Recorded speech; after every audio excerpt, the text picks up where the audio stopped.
ఆత్మీయులకు నమస్కారం. పంచతత్వాల మండలి ఒక రమ్యమైన పర్వతం మీదకి చేరుకొని ఎవరి గొప్పవారు చెప్పుకోవడం ప్రారంభించారు. ప్రపంచం యొక్క భారాన్నంతటినీ తానే మోస్తున్నానని, అందరి కడుపులు నింపుతున్నానని, నేను లేకపోతే జగత్తే లేదని అన్నది భూమి. తాను లేకపోతే జీవులు, వృక్షాలు, వనస్పతులు ఒకటేమిటి, సమస్త ప్రాణులు ఎండి బీటలు వారి ఆహాకారాలు చేస్తాయన్నది నీరు. తిండి నీరు లేకపోయినా కొంతకాలం జీవించవచ్చు, కానీ గాలి లేకుండా క్షణం కూడా జీవించజాలరు. నేను కంటికి కనిపించకపోతేనేమి, నేను లేకుండా ప్రాణులు క్షణం జీవించచాలరు.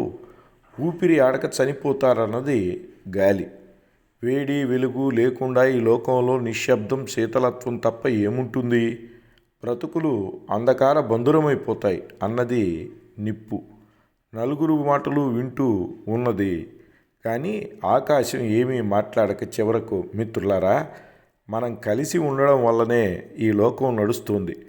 మనలో ఏ ఒక్కరి గమనం వల్ల ఈ విశ్వం అడుగు ముందుకు వేయడం లేదు.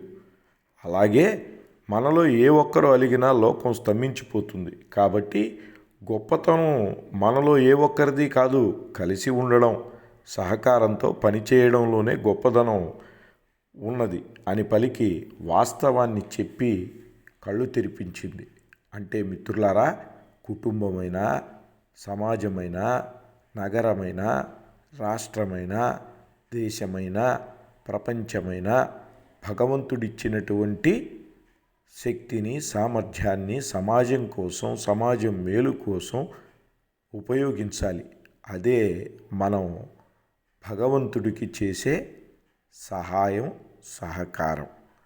భారతమాతకు వందనం. తెలుగు తల్లికి అభివందనం. వందే మాతరం.